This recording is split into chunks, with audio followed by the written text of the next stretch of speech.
Découvrez l'histoire bouleversante de Moïse et Mounira, deux jumeaux orphelins accusés de sorcellerie dans leur propre village. Entre peur, injustice et superstition, suivez leur combat pour la vérité, la justice et l'amour. Une saga intense, pleine d'émotions, qui vous tiendra en haleine jusqu'au dernier chapitre. Abonnez-vous maintenant pour ne rien manquer de cette incroyable aventure et plongez chaque jour dans un nouvel épisode qui vous touchera en plein cœur. Rejoignez la communauté, partagez, commentez et faites vivre cette histoire unique. Le soleil venait à peine de se lever sur le village de Kambélé. Les coqs chantaient encore, les femmes sortaient les marmites et les enfants couraient pieds nus dans la poussière rouge. Mais dans la maison d'Abdoulaye, c'était le silence. Un silence lourd, presque sacré. Allongée sur une natte tressée, les yeux fermés, le corps immobile, Aïcha ne respirait plus. Ses bras encore tièdes reposaient le long de son corps, et sur son visage flottait une expression étrange, entre la paix et l'inquiétude. Autour d'elle, ses deux enfants, Moïse et Mounira, âgés de 6 ans à peine, pleuraient à chaudes larmes. Le petit garçon tenait la main de sa mère, tandis que sa sœur lui caressait doucement la joue. « Maman, réveille-toi. Maman, on n'a pas encore mangé, » murmurait Mounira. Le père, Abdoulaye, agenouillé près du corps de sa femme, ne disait rien. Il fixait un point invisible, le regard vide, comme s'il avait perdu toute envie de parler, de vivre, de comprendre. Aïcha, son amour de jeunesse, venait de partir sans prévenir. La veille encore, elle riait avec les enfants, elle faisait le foufou au feu de bois, elle chantait en pilant le mil. Puis, la nuit, elle s'était plainte de maux de ventre, et à l'aube, elle ne bougeait plus. Le vieux guérisseur du village, appelé en urgence, n'avait pu que secouer la tête. Elle a été frappée par une force que je ne peux pas expliquer. Paix à son âme, avait-il dit. Dans le village, les murmures commençaient déjà à courir. Elle n'est pas morte naturellement. Elle était trop belle pour vivre longtemps. Peut-être que quelqu'un l'a jalousée. Mais personne n'imaginait encore que ce drame serait le début d'une longue descente aux enfers pour ses deux enfants. Ce jour-là, Moïse et Mounira perdirent plus qu'une mère. Ils perdirent la seule personne qui les protégeait du monde, de la cruauté, des langues empoisonnées. Ils ne le savaient pas encore, mais leur cauchemar ne faisait que commencer. 3 lunes s'étaient écoulées depuis l'enterrement de maman Aïcha. 3 lunes pendant lesquelles la maison d'Abdoulaye avait changé. Le rire avait disparu. Les plats étaient moins savoureux. Et les jumeaux, Moïse et Mounira, passaient la plupart de leur temps sous le manguier, à jouer en silence ou à regarder le ciel. Abdoulaye, lui, semblait s'effacer jour après jour. Il rentrait tard, parlait peu, et n'osait plus regarder ses enfants dans les yeux. Son cœur était vide, et comme bien des hommes faibles, il chercha à combler ce vide en prenant une nouvelle femme. Son choix se porta sur Fatou, une jeune veuve, belle mais fière, avec un sourire qui ne montait jamais jusqu'aux yeux. Elle vivait dans le village voisin et avait la réputation d'être travailleuse, mais aussi redoutable. On disait qu'elle parlait à voix basse mais pensait fort. Que sous son pagne coloré se cachaient des intentions qu'aucun homme ne pouvait deviner. Un matin, sans prévenir, elle arriva dans la maison d'Abdoulaye avec ses bagages sur la tête et un air décidé. « Voici ta nouvelle maman » dit Abdoulaye à Moïse et Mounira, le regard fuyant. Les enfants, encore trop jeunes pour comprendre ce que cela signifiait, baissèrent les yeux. Ils n'avaient pas encore appris à dire non. Ils n'avaient pas encore compris que le monde pouvait changer en un instant. Fatou posa son seau, balaya la cour du regard et fit claquer sa langue. « Il va falloir ranger tout ça. » Elle entra dans la maison comme si elle y avait toujours vécu. Les assiettes furent déplacées, les calebasses changées de place, et même la natte sur laquelle Aïcha avait rendu l'âme fut jetée sans cérémonie. Moïse vit cela et sentit son cœur se serrer. « Elle n'a même pas demandé pardon à maman, » murmura-t-il à sa sœur. Mais Mounira ne répondit pas. Elle observait Fatou d'un regard méfiant, comme si son instinct d'enfant pressentait ce que les adultes ne voyaient pas encore. La nuit, pour la première fois, ils entendirent la voix d'une autre femme dans la chambre de leur père. Le lendemain, Fatou leur servit un petit déjeuner à peine tiède, avec un regard dur. « Mangez vite. Je ne suis pas votre vraie mère, mais je ne veux pas de paresse chez moi. » Ces mots tombèrent comme des pierres sur le cœur fragile des jumeaux. Ils ne le savaient pas encore, mais cette femme allait leur faire vivre un enfer. Le vent soufflait fort ce soir-là sur Kambélé. Les feuilles de baobab frissonnaient et les poules se taisaient plus tôt que d'habitude. Dans la maison d'Abdoulaye, l'atmosphère était tendue. Depuis l'arrivée de Fatou, chaque jour semblait plus long, plus froid, plus silencieux. Moïse et Mounira faisaient tout pour se faire discrets. Ils lavaient les calebasses, balayaient la cour, apportaient du bois sec. Mais malgré leurs efforts, Fatou trouvait toujours une excuse pour les gronder. « Mounira, tu n'as pas bien rincé la marmite. Moïse, tu es trop lent. Tu veux que la pluie nous surprenne. Hein ?» Elle criait, giflait parfois, surtout quand Abdoulaye n'était pas là. Et lui, toujours plongé dans son mutisme, ne posait jamais de questions. Il devenait l'ombre de lui-même. Mais une nuit, quelque chose changea. Alors que le village dormait, Fatou se leva en sursaut, les yeux grands ouverts et le visage couvert de sueur. « On m'a griffé !» cria-t-elle. Abdoulaye alluma la lampe tempête et accourut. Fatou montra son bras, où apparaissaient de légères égratignures. Elles n'étaient pas profondes, mais leur forme étrange fit frissonner le père. C'était comme une main d'enfant, mais avec des ongles de chat, gémit-elle. Abdoulaye frossa les sourcils. Il regarda la porte. Fermée. Les enfants. Ils dormaient dans leur coin, loin, sur une natte de paille. Le lendemain, Fatou alla directement voir sa voisine. « Je crois que ces enfants ne sont pas normaux. Depuis que je suis ici, je fais des cauchemars.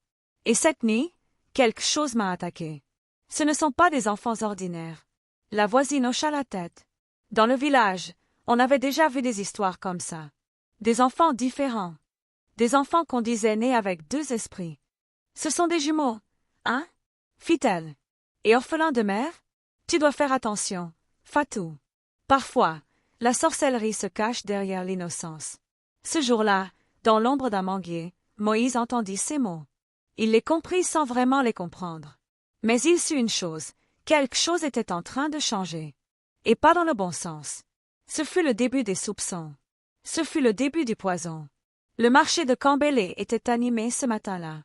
Les femmes criaient les prix des ignames, les enfants couraient entre les étals, et les hommes jouaient aux dames sous les manguiers. Mais dès que Moïse et Mounira traversèrent la place, les bavardages s'éteignirent lentement. Les regards se tournèrent vers eux. Des regards lourds, perçants, pleins de non-dits. « Voilà les jumeaux », chuchota une vendeuse de gombo à sa voisine. « Les enfants de la défunte Aïcha », répondit l'autre. « On dit qu'ils ne sont pas normaux. Et que leur belle-mère ne dort plus la nuit. Tu sais bien, dans notre tradition, deux enfants nés le même jour, c'est parfois un signe. Surtout quand la mère meurt si tôt. Et que des choses étranges commencent à se passer. » Les mots s'échangeaient en douce, mais les enfants sentaient la tension. Moïse s'accrocha à la main de sa sœur. Mounira, d'habitude si vive, marchait les yeux baissés, le cœur serré. Elle avait entendu une femme dire « Ils doivent être purifiés, sinon le malheur va s'abattre sur nous tous. » Plus personne ne leur offrait de fruits. Plus personne ne les appelait pour jouer. Même les autres enfants commençaient à les éviter. Le plus dur, ce fut à la rivière. Ce lieu où ils venaient puiser de l'eau avec leur mère, où elles chantaient en lavant leurs habits. Ce jour-là, alors qu'ils s'approchaient du bord, deux femmes se levèrent brusquement. « Vous ne pouvez pas puiser ici. C'est l'heure des femmes mariées. » Lança l'une. Mais les enfants savaient bien que ce n'était pas vrai. Elles ne voulaient juste pas d'eux. Ils repartirent, la calebasse vide. De retour à la maison, Fatou les attendait, debout, les bras croisés. « Vous avez encore fait des histoires au village. Vous voulez que les gens disent que je ne vous éduque pas? Vous voulez me salir? » Et sans attendre de réponse, elle les frappa avec une branche d'acacia. Abdoulaye vit la scène en silence, assis sous le manguier, le regard dans le vide. Il ne disait rien. Il ne disait plus rien. C'est ainsi que les jumeaux commencèrent à vivre dans l'ombre. L'ombre des soupçons. L'ombre des regards. L'ombre de la peur. Mais dans cette obscurité, ils restaient soudés. Moïse serrait fort la main de Mounira.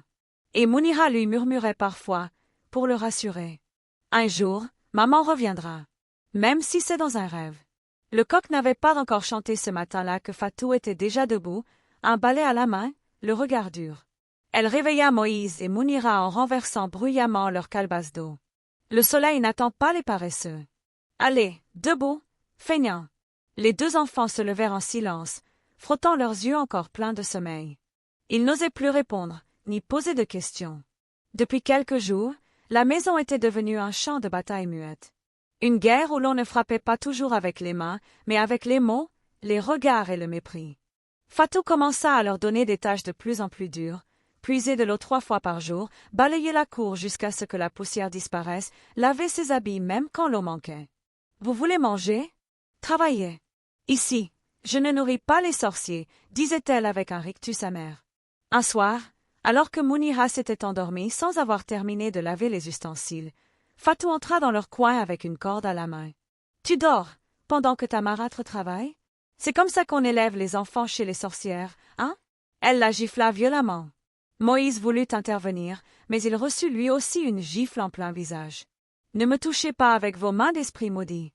cria-t-elle. Ce fut la première fois qu'elle les appela ainsi. Esprit maudit. Le lendemain, elle raconta à ses voisines que les enfants avaient tenté de l'attaquer pendant la nuit, que leur ombre s'était glissée dans sa chambre, que Munira avait des yeux rouges dans le noir. Le bruit courut comme un feu de brousse. Ils sont dangereux. Tu dois les surveiller, Fatou, disaient les femmes, ou les faire purifier par un marabout, avant qu'il ne soit trop tard. Dans la maison, Abdoulaye restait silencieux, de plus en plus absent. Il se contentait de hocher la tête quand Fatou parlait, évitant le regard de ses enfants. Moïse pleurait souvent en silence la nuit, le visage tourné contre le mur. Munira, elle, ne pleurait pas. Elle regardait le toit de la case et murmurait à voix basse. « Maman, si tu nous entends, dis à Dieu de ne pas nous oublier. » Ce fut le début des vrais châtiments. Et leur seul crime, c'était d'être nés ensemble. La nuit était tombée sur le village de Kambélé. Le vent soufflait doucement à travers les feuilles des manguiers. Un calme étrange régnait. Trop calme, comme si quelque chose retenait son souffle. Dans la petite case que partageaient Moïse et Munira, le silence pesait. Seuls les grincements du bois et les craquements du toit de paille accompagnaient leur solitude. Mais au cœur de la nuit, un cri perça l'obscurité. « Ya! Ils sont là! Ils veulent me tuer! » C'était Fatou. Encore. Abdoulaye sursauta dans son sommeil et alluma la lampe. Fatou tremblait, recroquevillé dans un coin de la chambre, les yeux écarquillés. « Qu'est-ce qu'il y a ?» s'écria-t-il. « J'ai entendu leur voix. Je te dis qu'ils parlaient en langue. » Une voix d'homme et une voix de vieille femme sortaient de leur bouche. Ils étaient là, dans ma tête. Moïse et Munira furent tirés de leur sommeil à coups de cris. Fatou entra dans leur case comme une furie, tenant une branche en main. « Sortez, démons! Sortez, avant que je ne vous brûle avec les versets du marabout. » Les jumeaux, hagards, pieds nus et le visage encore endormi, sortirent sans comprendre. Munira tenait le bras de Moïse, les yeux remplis d'incompréhension. « Mais, on dormait, maman Fatou, balbutia Moïse. « Ne m'appelle pas maman, petit serpent. » Fatou courut chercher un bol d'eau bénite et en jeta sur eux, les traitant de tous les noms. Les enfants grelottèrent sous la fraîcheur nocturne. Abdoulaye, témoin muet de la scène, resta figé. Le lendemain, les voisins entendirent l'histoire. Et très vite, elle enfla. On dit qu'ils parlent en langue la nuit. Un voisin aurait vu une lumière bleue sortir de leur case. Le coq refuse de chanter quand il passe devant la basse-cour. La peur se propagea. Ce n'était plus seulement des rumeurs. C'était devenu une certitude dans l'esprit des villageois. Une nuit suivante, un vieil homme du quartier voisin déclara avoir entendu un chant bizarre sortir de leur case. Une voix d'enfant qui chantait comme une vieille. « Et je ne mentirai pas, mon chien a pleuré toute la nuit », ajouta-t-il. Le surnaturel était désormais mêlé à leur quotidien. La frontière entre la réalité et la superstition s'était effacée. Et pour Moïse et Munira, l'enfance venait de prendre fin. Abdoulaye s'était toujours considéré comme un homme de raison. Un homme qui croyait au travail, à la patience, à Dieu, mais pas aux ombres qu'on inventait pour justifier la peur. Pourtant, depuis quelque temps, son esprit se troublait. Il n'avait jamais vraiment pris le temps d'écouter ses enfants, ni de regarder dans leurs yeux ce qu'ils ne savaient pas dire avec des mots. Depuis la mort d'Aïcha, il s'était réfugié dans le silence, laissant Fatou diriger la maison, les habitudes, les décisions. Mais ces derniers jours, une graine s'était plantée dans son esprit.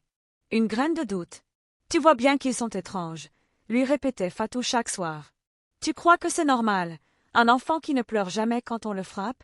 Tu crois que c'est naturel, qu'il te fixe sans parler, comme s'il lisait dans ton cœur ?» Abdoulaye ne répondait pas, mais ses paroles restaient accrochées à son esprit, comme des épines sous la peau. Une nuit, alors que tout le monde dormait, il se leva discrètement. Il marcha à pas feutrés vers la petite case où dormaient Moïse et Munira. Il entr'ouvrit la porte. La lune filtrait à travers le toit de paille. Les deux enfants étaient là, endormis, serrés l'un contre l'autre, la joue posée sur la même natte trouée. Mounira tenait la main de son frère comme pour le protéger même dans ses rêves. Ils avaient l'air paisibles. Trop paisibles peut-être. Abdoulaye sentit une douleur étrange dans sa poitrine. Une culpabilité sourde. Était-ce ça, les enfants que le village disait maudits? Ces petits corps amaigris par les mauvais traitements, ces visages fermés par la peur, ces yeux trop grands pour leur âge? Il recula doucement, referma la porte, mais le doute restait. Le lendemain, il observa Moïse, pendant qu'il transportait un seau d'eau 2 fois trop lourd pour lui. Le garçon trébucha et se releva sans un mot, les genoux écorchés. Il ne pleura pas. Mounira, de son côté, raccommodait un vieux pagne que Fatou lui avait donné. Les doigts tremblants, elle faisait de son mieux. Elle ne se plaignait jamais. Elle ne demandait rien. Abdoulaye détourna le regard. Il voulait croire que ce n'étaient que des enfants. Il voulait croire que leur douleur était injuste. Mais la peur murmurait plus fort que l'amour. Et dans ce village, la peur parlait avec l'accent des anciens, des coutumes, des marabouts. Ce soir-là, Abdoulaye s'endormit avec le cœur lourd. Et pour la première fois, il se demanda. Et si Fatou avait raison? Fatou ne voulait plus attendre. Les murmures du village, les cauchemars nocturnes, les ombres qu'elle croyait voir près du lit, tout cela lui rongeait l'esprit. Elle devait agir. Et vite. Car si elle ne se protégeait pas, ses enfants finiraient par la tuer, disait-elle. Alors un matin, après avoir confié la maison à une voisine, elle partit seule, le pagne serré à la taille, vers le village de Tanda, à quelques kilomètres de là. C'est là-bas qu'habitait Mémé Salma, une vieille herboriste réputée pour ses potions, ses prières et ses secrets anciens. On disait que Mémé Salma ne riait jamais, que ses yeux voyaient plus loin que la chair, et qu'elle pouvait sentir la sorcellerie en respirant simplement l'odeur d'un vêtement. Fatou arriva en sueur, haletante, les yeux cernés. « J'ai besoin de ton aide, Mémé. Il y a 2 enfants, des jumeaux.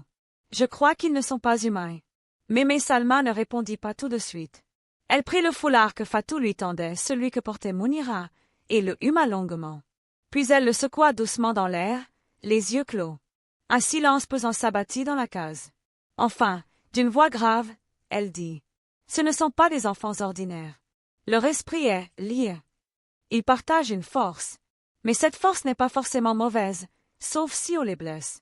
Ils me font du mal. » cria Fatou. « Ils m'attaquent dans mes rêves.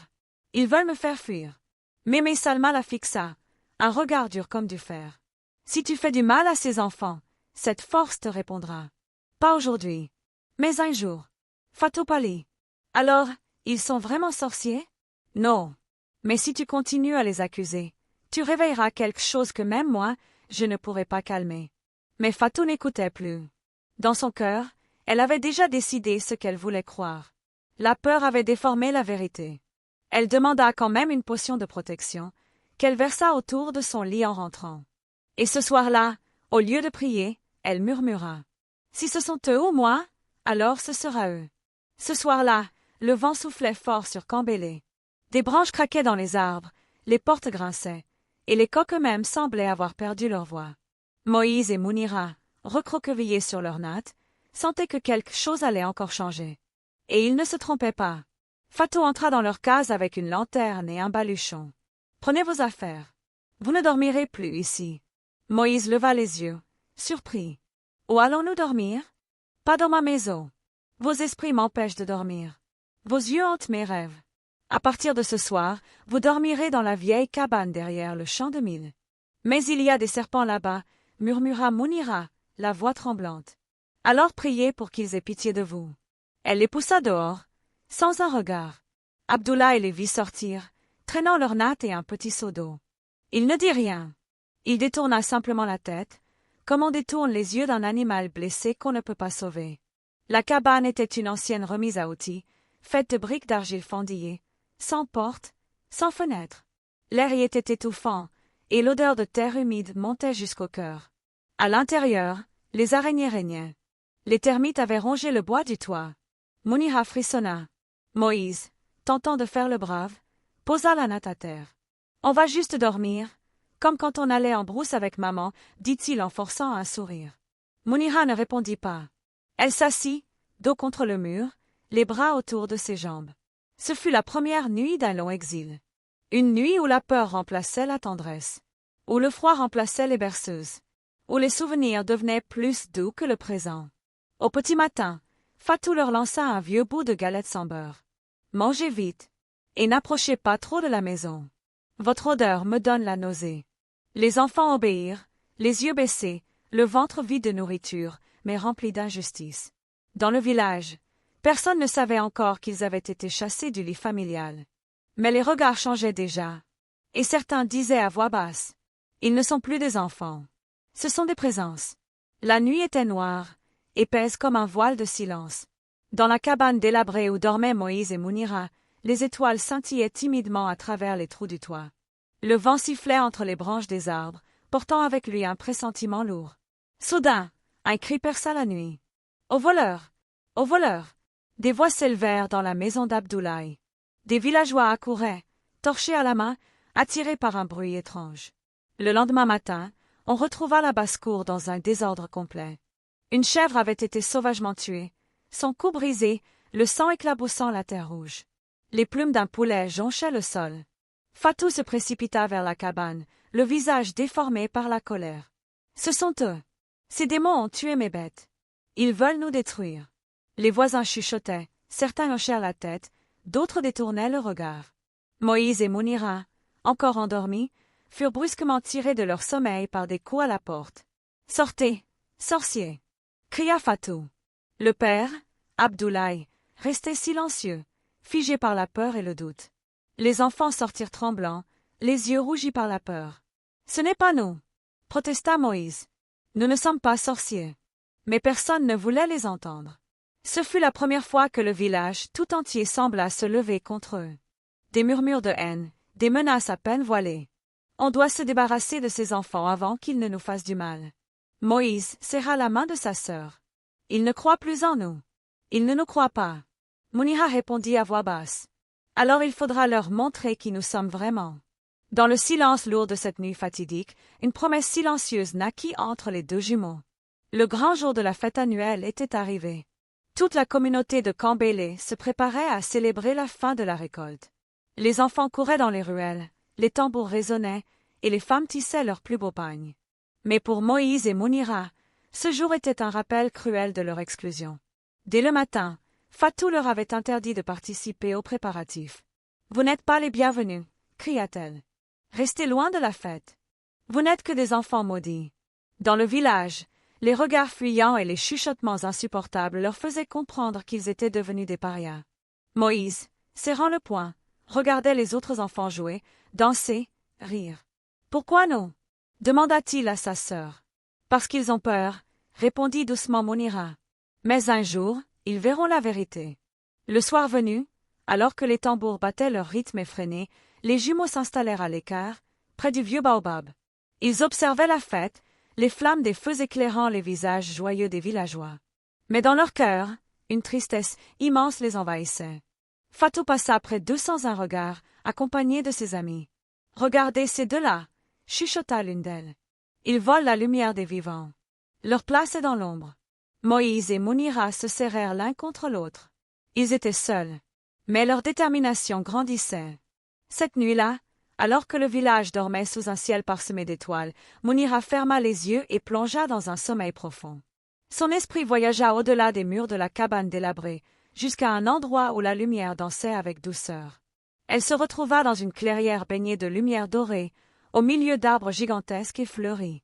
Là, une silhouette familière l'attendait, sa mère, Aïcha, vêtue d'un pagne blanc éclatant, un sourire tendre sur le visage. « Ma fille, » dit doucement Aïcha, « ne perds jamais espoir. La force qui est en vous est plus grande que la peur des hommes. »« Maman, » répondit Mounira en larmes, « nous souffrons tellement. Fatou nous déteste, le village nous rejette. La haine des autres ne définit pas qui vous êtes. Vous êtes les gardiens d'une lumière ancienne.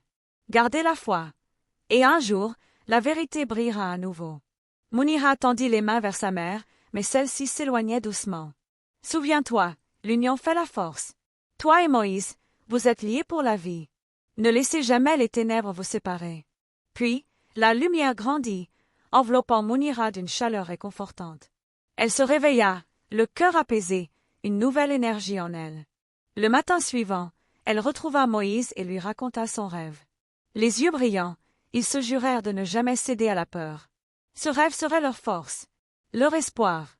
Le combat pour leur vérité ne faisait que commencer. Le village tout entier s'était rassemblé sur la grande place sous le baobab millénaire. Ce jour-là, une assemblée solennelle avait été convoquée par les anciens et le chef du village. L'air était lourd, chargé de colère et de peur. Au centre, Moïse et Mounira, les vêtements sales et déchirés, furent poussés devant toute la communauté. Leurs regards croisaient ceux des villageois, entraîne, suspicion et tristesse. Fatou se tenait fièrement à côté du chef, son visage dur, une lueur de triomphe dans les yeux. « Ces enfants, commença le chef d'une voix grave, sont accusés d'être porteurs d'une sorcellerie qui menace notre village. Ils ont été vus parlant dans des langues inconnues, provoquant des malheurs. Ils doivent être purifiés, ajouta l'un des anciens, sous peine de punition divine. Moïse, le souffle court, tenta de parler. Ce n'est pas vrai. Nous ne faisons de mal à personne. Mais sa voix fut noyée par les murmures et les regards hostiles. Fatou, prenant la parole, déclara. Leur présence seule est une malédiction. Ils doivent reconnaître leur faute et demander pardon devant Dieu et les hommes. Sous la pression, les jumeaux furent contraints de s'agenouiller. Les anciens les forcèrent à répéter des prières, à avouer des choses qu'ils ne comprenaient pas. Le village regardait, implacable. Le cœur de Moïse se serra. Il sentait l'injustice, la peur et la douleur comme une lame invisible. Mais au fond de lui, une étincelle de résistance brillait. Car il savait qu'il n'était pas seul. Alors que les jumeaux étaient humiliés sur la place du village, un vieil homme s'avança lentement parmi la foule. Sa peau ridée semblait raconter des histoires de siècles passés, et ses yeux voilés par la cécité ne l'empêchaient pas de ressentir la vérité. « Attendez » cria-t-il d'une voix tremblante mais ferme. La foule se retourna, surprise. Le vieux Boubacar, connu pour sa sagesse, s'approcha du chef et des anciens. « Ces enfants ne sont pas des sorciers, mais les victimes de peur et d'ignorance, dit-il calmement. Fatou ricana, méprisante. Vieil homme, tu ne sais rien. Ils apportent le malheur. Mais Boubacar insista. J'ai vécu bien des choses dans ce village. J'ai vu des malentendus briser des familles. Ce que vous appelez sorcellerie, c'est souvent la peur qui vous aveugle. Il tendit les mains vers les jumeaux. Donnez-leur une chance. Écoutez leur cœur. Ils portent la souffrance, pas le mal. Quelques villageois murmurèrent, touchés par ces mots. Mais la majorité restait sceptique. Le temps dira si j'ai raison, conclut Boubacar. Mais sachez que le vrai mal est souvent caché là où personne ne regarde. Fatou, furieuse, tourna les talons, jurant silencieusement de ne pas laisser ses enfants s'en sortir. Les jumeaux, eux, sentirent un souffle d'espoir naître au milieu de la tempête. Quelques jours après l'intervention de Boubacar, le village semblait plongé dans un calme fragile. Pourtant, l'ombre de Fatou planait toujours. Sa rancune était devenue une flamme prête à embraser tout sur son passage. Un matin, alors que les villageois venaient puiser de l'eau au puits central, un cri perça l'atmosphère. « Au secours! Au secours! Ma fille est tombée malade. » La nouvelle se répandit comme une traînée de poudre. La petite Aminata, fille du forgeron, était tombée gravement malade après avoir bu de l'eau du puits. Fatou, d'un air innocent, murmura aux oreilles des anciens. « Ce n'est sûrement pas un hasard. Ce sont ces enfants maudits qui ont fait cela. » Le doute s'installa à nouveau dans le cœur des villageois. Boubacar secoua la tête, tentant de calmer les esprits. « Ne tirons pas de conclusion hâtive. Attendons le verdict des guérisseurs. » Mais la peur avait repris le dessus. Les regards se tournèrent vers Moïse et Mounira. Des mains invisibles, chargées d'accusations, semblaient pointer sur eux. Fatou, en secret, prépara une nouvelle ruse. Elle glissa discrètement une plante toxique dans le puits pendant la nuit. Le lendemain, la tension monta d'un cran. Les jumeaux furent une fois de plus au centre des soupçons. Le village était sur le point d'exploser.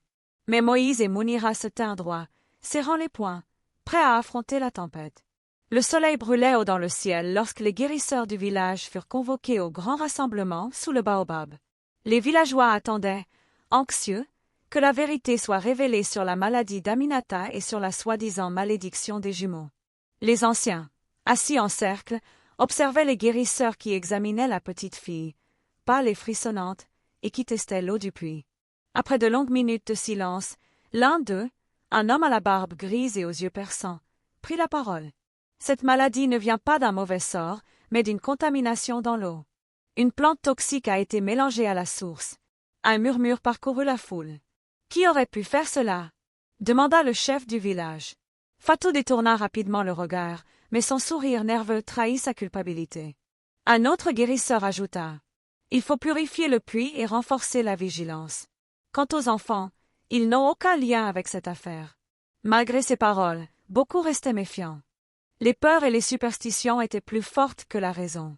Mais ce jour-là, Moïse et Mounira reçurent un premier souffle de justice. Pour la première fois, certains villageois osèrent leur adresser un regard différent. Le chemin vers la vérité serait encore long et semé d'embûches. Mais désormais, ils n'étaient plus seuls.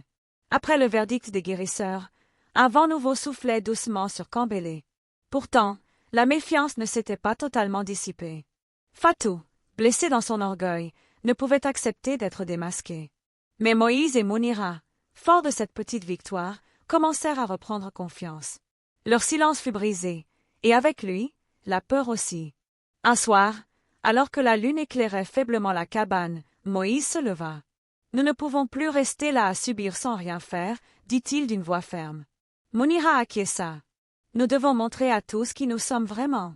Leur peur ne doit plus nous contrôler. Le lendemain, ils commencèrent à aider discrètement les villageois, en portant de l'eau aux vieillards, en soignant les blessures des enfants, en aidant aux champs. Peu à peu, les gestes parlaient plus fort que les mots. Certains villageois, surpris, commencèrent à changer de regard. Les jumeaux n'étaient plus seulement des parias, mais des enfants courageux. Mais Fatou, elle, observait tout cela d'un œil noir. Sa rancune grandissait. « Ils pensent pouvoir retourner la situation ?» murmura-t-elle. « Ils vont apprendre que la peur ne meurt jamais. » Dans le cœur des jumeaux, cependant, une nouvelle force grandissait, la révolte. Une révolte contre l'injustice. Une révolte pour la vérité. Fatou ne supportait plus de voir Moïse et Mounira regagner peu à peu la confiance des villageois. Sa colère brûlait comme un feu qu'aucune pluie ne pouvait éteindre. Un soir, elle convoqua une réunion secrète avec quelques femmes influentes du village, celles qui partageaient sa peur et son ressentiment. « Ces enfants ne doivent jamais être acceptés, lança-t-elle, la voix tremblante de rage. Ils apportent la malédiction sur nous tous. Si le chef ne fait rien, nous prendrons les choses en main. » Les femmes hochèrent la tête, prêtes à suivre son plan. Le lendemain, Fatou se rendit chez Abdoulaye. Elle posa un ultimatum. Soit tu chasses ces enfants de ta maison, soit tu perds tout le respect du village. Abdoulaye, tiraillé entre son amour pour ses enfants et la pression sociale, baissa la tête. Fatou sourit, satisfaite. Les jumeaux sentirent le vent tourner. La paix fragile allait être brisée. Ce soir-là, alors qu'ils s'endormaient, une ombre glissa près de leur natte. Le combat final approchait. La nuit enveloppait Kambélé d'un manteau épais et silencieux. Les étoiles semblaient s'être tues, comme pour laisser place à l'inévitable. Dans la cabane où dormaient Moïse et Mounira, un vent froid soufflait entre les planches usées. Le cœur des jumeaux battait à l'unisson, lourd de peur mais aussi de détermination. Soudain, des pas résonnèrent dans la poussière. Fatou, accompagnée de plusieurs femmes du village, approchait, torchée en main. « Ce soir, dit-elle d'une voix glaciale, vous allez quitter cette maison pour toujours. » Moïse se redressa, le regard fier. « Nous ne partirons pas. Ce village est notre maison, même si vous voulez nous faire croire le contraire. » Mounira s'avança à ses côtés. « Nous avons le droit de vivre en paix. » Fatou ricana. « Vous ne savez rien du mal que vous portez. » Le chef du village arriva, les traits tirés. « Assez, ordonna-t-il. Ce conflit ne doit pas déchirer notre communauté. » Mais les voix s'élevaient, les accusations fusant.